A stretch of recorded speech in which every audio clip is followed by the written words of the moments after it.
दोस्तों, अपना देश त्योहारों का तो देश है ही है, ज्ञानियों का भी देश है। लेकिन ये वो वाले त्योहार या वो वाले ज्ञानी नहीं है जिसमें अपने धर्म, अपनी संस्कृति, अपनी परंपरा और अपने त्योहारों के बारे में जानकारी देते हो। अब दौर ये आ गया है कि जब जब त्योहार आते हैं, ज्ञानियों की टोली टूट पड़ती है दूसरे धर्म के त्योहारों के बारे में छींटाकसी करने से। जैसे आपने देखा होगा, जब जब होली आएगी तो कहा जाएगा पानी ज्यादा बर्बाद मत करना, पानी की कमी पूरी दुनिया में है। फिर आती है दिवाली तो कहा जाता है दिवाली पर पटाखे ना चलाएं, सिर्फ दिए जलाएं, कि पटाखे से प्रदूषण होता है। ये वो लोग हैं जो दिन भर धूम्रपान भी करेंगे, फैक्ट्रियों में चलाएंगे भी, इनकी फैक्ट्रियों से धुआं निकलेगा, तमाम चीजें होंगी। और ऐसे ही मुसलमानों के त्योहार यानी बकरीद पर भी होता है, जब ज्ञान दिया जाता है कि बकरे मत काटिए, किसी जीव की हत्या मत करिए, वो बात अलग है। जिस वक्त ये ज्ञान दिया जाता है उसी वक्त किसी न किसी रेस्टोरेंट या होटल में बैठकर वही व्यक्ति खाना खाते खाते, मीट खाते खाते, नॉनवेज खाते खाते ये ज्ञान सोशल मीडिया पर परोस रहा होता है। अब आप कहेंगे ये बात कहां से आ गई? दरअसल हफ्ते भर बाद दिवाली है, हिंदुओं का त्योहार है, बड़ा त्योहार है। अब ऐसे में ज्ञान की पाठशाला शुरू हो गई है, यूं कहा जाए ज्ञान की पंजीरियां बांटी जा रही हैं।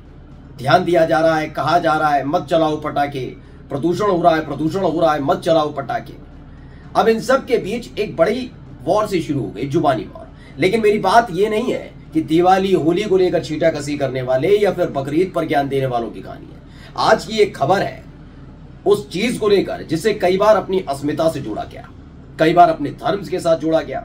लेकिन अस्मिता और धर्म जब राजनीति के अखाड़े में आ जाते हैं एक साथ, तो कैसे गुड़गोबर हो जाता है वो देखिएगा। वही मैं दिखाने जा रहा हूं कि कैसे राजनीति के से प्रेरित कुछ लोग कैसे कैसे बयान दे डालते हैं, लेकिन जब हकीकत खुलती है तो चुप्पी साध लेते हैं। नमस्कार, मैं हूं प्रज्वल गौतम और आप देख रहे हैं खबर चौक। बिना देर किए पहले मैं अपना मुद्दा आपको बता देता हूं। मेरा मुद्दा है बीफ को लेकर। जी हाँ, बीफ का मतलब कई अलग अलग तरीके से बहुत लोग, जब कहूंगा भारतीय जनता पार्टी के नेता बयान देते हैं, दूसरों पर आरोप लगाते हैं, कांग्रेस पर आरोप लगाते हैं, तमाम चीजें होती हैं, तो बीफ का मतलब हो जाता है गौमांस। लेकिन जैसे ही इनकी शासित राज्यों में बीफ का जिक्र होता है या एक्सपोर्ट का जिक्र होता है तो कह देते हैं बीफ का मतलब होता है बफेलो मीट। यानी इनकी अलग अलग दो परिभाषाएं हैं।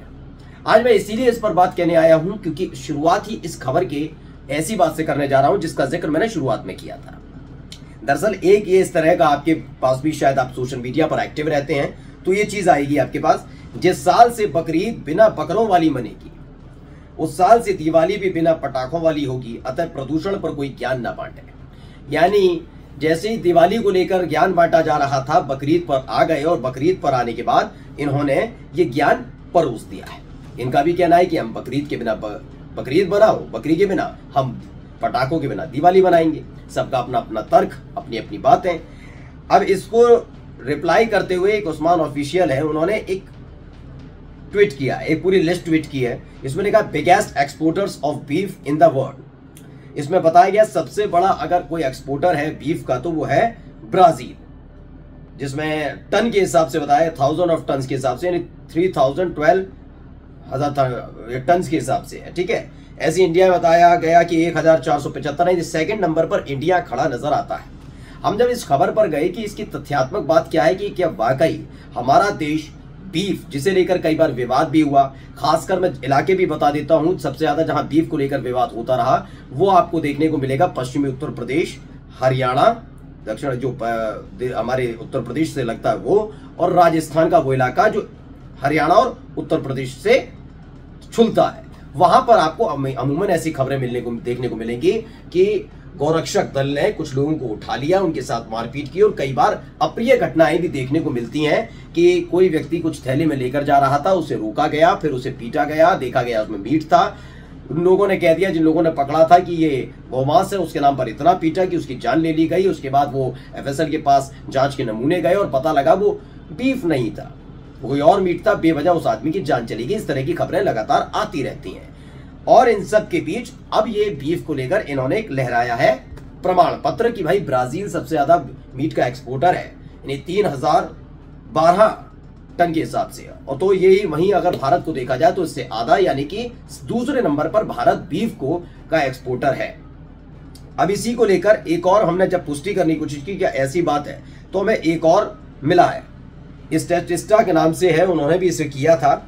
उसमें इन्होंने कहा the biggest exporters of beef in the world, volume of beef and veal exported in 2023 यानी 2023 में by country in thousand of tons. वही वाली रिपोर्ट हमें यहाँ पर भी देखने को मिलती है कि ब्राजील नंबर 1 पर है, वही आंकड़ा लिखा है। उसके बाद भारत है, उसके बाद यूएस यानी अमेरिका है, एयू है, AR फिर न्यूजीलैंड, यूरोपीय यूनियन है, कनाडा है, बहुत सारे देश इसके बाद धीरे धीरे आते जाते हैं, लेकिन भारत दूसरे नंबर पर है। इसकी पुष्टि होती हुई नजर आती है। अब बीफ का जिक्र मैंने किया है तो कुछ नेताओं के बयान भी आपको याद दिला दूं। जब 2014 में मोदी सरकार बनी थी उसके बाद से ही कुछ संगठन, मैं सरकार का जिक्र नहीं करूंगा, लेकिन खास तौर पर बीजेपी के कुछ नेता और कुछ हिंदूवादी संगठन इस बात की मांग करते रहे थे कि गौ हत्या को रोका जाए और मीट जो एक्सपोर्ट होता है, बीफ जो एक्सपोर्ट होता है, उस पर रोक लगाई जाए। बीफ को लेकर 2014 में बड़ा बवाल खड़ा भी हुआ था। बीफ खाने वालों, बीफ खाने वाले, ये तुम खाते हो, वो खाते हो, इस तरह के आरोप लगे थे। मुझे याद है उस समय मोदी सरकार में मंत्री हुआ करते थे किरण रिजिजू, जिन्होंने खुलेआम स्वीकार किया था कि हाँ वो बीफ खाते हैं। यही नहीं, भारतीय जनता पार्टी की तरफ से मध्य प्रदेश से लेकर उत्तर प्रदेश, उत्तराखंड, इन राज्यों में बीफ के खिलाफ काफी बातें बोली जाती रहती हैं। लेकिन जब जब बात इनसे कही जाती है, पूछी जाती है कि भारतीय जनता पार्टी शासित गोवा राज्य में बीफ खुलेआम कैसे रेस्टोरेंट में बिकता रहता है, तो ये चुप्पी साध लेते हैं और इधर उधर के बयान देने लग जाते हैं। मैंने शुरुआत में ही आपसे कहा था कि जब अस्मिता वाली बात, यानी अपने धर्म से हम जोड़ते हैं गाय माता को, गाय को जब माता कहते हैं, वो हमारी धर्म से, हमारी अस्मिता से जुड़ी हुई चीजें हैं। जब उसके ये दोनों चीजें जब आ जाती हैं राजनीति के अखाड़े में, तो उनके साथ क्या हश्र होता है, वही हो रहा है। यानी बीजेपी के एक नेता एक तरफ गोहत्या को रोकने की बात करते हैं, बीफ एक्सपोर्ट को बंद करने की बात करते हैं, तो दूसरी तरफ गोवा जैसे राज्य भी हैं, किरण रिजिजू जैसे नेता भी हैं जो खोलकर स्वीकार करते हैं कि हाँ हम बीफ खाते हैं। चलिए, अब इन सब के बीच पहले मैं एक बयान सुना देता हूं आपको। बयान क्या है? बयान बहुत पुराना हो सकता है। ये हेमंत बिस्व शर्मा का एक बयान हमें सुनने को मिला और देखने को मिला। पहले इस बयान को सुनिएगा, क्या कह रहे हैं हेमंत बिस्व शर्मा। ये पुराना बयान हो सकता है, इसका दावा नहीं कर रहा है, ये ताजा बयान है, तो जरा बयान को सुनिए। संविधान में लिखा है कि गोहत्या नहीं होना चाहिए, हाँ, बट अभी इंडिया बीफ एक्सपोर्ट में टॉप 5 कंट्री में होना नहीं चाहिए, बंद करना चाहिए ना। तो होम डिपार्टमेंट भी आपके हाथ में, सरकार आपके हाथ में, तो आपको गोहत्या क्यों बंद नहीं कर सकते? मैंने ये बता रहा हूँ, हमें करना चाहिए, देश में माहौल बनना चाहिए। हमारा देश में UCC होना चाहिए, गो हत्या बंद होना चाहिए। एनओ सरकार का काम नहीं है, एनओ सरकार का काम नहीं है, ये तो हमारा लोगों का सोल में जो हम लोग। तो गोहत्या को बंद करने को लेकर जब एक बार कभी सवाल पूछा गया होगा पत्रकारों की तरफ से हेमंत बिस्व शर्मा से, जो असम के मुख्यमंत्री हैं, बीजेपी के नेता हैं, तो उन्होंने कहा ये काम सरकार का नहीं है, बल्कि ये काम हम सबको मिलकर करना होगा। यानी सिर्फ माहौल बनाना है, माहौल बनाने के बाद उस पर रोक लग जानी चाहिए। लेकिन सवाल ये उठता है कि अगर सरकार का काम इस तरह की चीजों पर पाबंदी लगाना नहीं है, तो कुछ लोग जो शराब के आदी होते हैं, तो उनकी आदी होने पर उनके माहौल क्यों नहीं बनाया गया? गुजरात में शराबबंदी क्यों है? क्यों ऐसा बिहार के अंदर है, बिहार में शराबबंदी क्यों है? वहां पर भी माहौल से काम चल जाता क्यों? आखिरकार जब माहौल बनाना है तो क्या माहौल बनाने के लिए ही ऐसे गौरक्षक दल छोड़ रखे हैं जो कभी भी किसी को किसी भी आधार पर घरों से उठा लेते हैं, उनके साथ मारपीट करते हैं और कई अप्रिय घटनाएं सामने आती हैं, रास्ते से उठा लेते हैं, किसी का भी झोला चेक कर लेते हैं, मांस होने पर उसे मारते पीटते हैं, उसकी जान ले लेते हैं। ये तमाम सवालों के जवाब भी देने चाहिए, क्योंकि इस तरह की खबरें जब निकलकर सामने आती हैं तो सरकार की भी जिम्मेदारी बनती है। एक तहलका न्यूज की खबर है, 25 अक्टूबर की खबर है, मैं बताता हूं क्या है। विश्व सनातन संघ ने गौ माता को राज्य माता घोषित करने के निर्णय के लिए शिंदे सरकार की सराहना की है। यानी महाराष्ट्र में गौ माता जो है वो राज्य माता घोषित कर दी गई है। यानी अब आपको महाराष्ट्र के अंदर किसी भी तरह की ऐसी घटना सुनने को नहीं मिलनी चाहिए कि वहां गो हत्या हुई या बीफ का एक्सपोर्ट हुआ। अब ये सवाल उठता है कि क्या ऐसी कंपनियां जो बीफ एक्सपोर्ट करती हैं उनके खिलाफ शिंदे सरकार कार्रवाई कर पाएगी, या फिर ये महाराष्ट्र चुनाव से पहले सिर्फ हिंदुओं को एकजुट करने का प्रयास किया जा रहा है? इन तमाम सवालों से इसलिए पूछ रहे हैं क्योंकि कृष्णकांत नाम के एक व्यक्ति हैं, उन्होंने पुराना एक ट्वीट किया था, वो हमें मिला और उन्होंने क्या लिखा, दुनिया के नंबर 2 बीफ निर्यातक का पाखंड, गरीब को पीटेंगे, अमीर बीफ निर्यातकों को सब्सिडी देंगे। ब्राजील दुनिया का नंबर 1 बीफ निर्यातक है, भारत दूसरे नंबर पर है। 2015 में भारत ब्राजील को पीछे छोड़कर नंबर 1 बन गया था।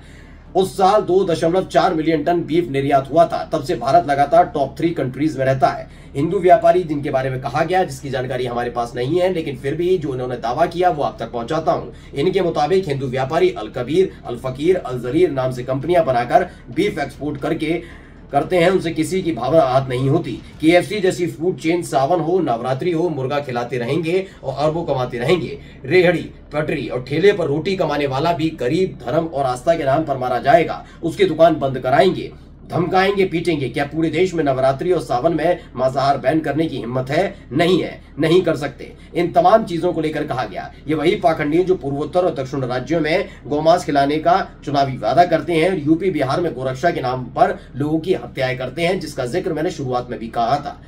मैंने आपको बताया ना, आपको ज्ञान पूरा दिया जाएगा, लेकिन ये ज्ञान कौन लोग देने लगे हैं? ये वही लोग हैं जो धर्म के नाम पर राजनीति करते हैं, लेकिन देखते ही देखते ये मुद्दा एक दूसरे पर छींटा कसी और त्योहारों तो पहुंच जाता है। इसलिए आपका अपना चैनल खबर चौक आपसे अपील करता है कि दिवाली पर आप अपने हिसाब से, अपने त्योहार पर अपने हिसाब से, होली पर अपने हिसाब से और बकरीद पर अपने हिसाब से त्योहार को मनाएं जैसे मनाते आए हैं। ये बार बार आपको ज्ञान देने वाले आते रहेंगे, माहौल बनाते रहेंगे। माहौल बनाने से कुछ नहीं होता, कदम आपको ही उठाना है। नमस्कार।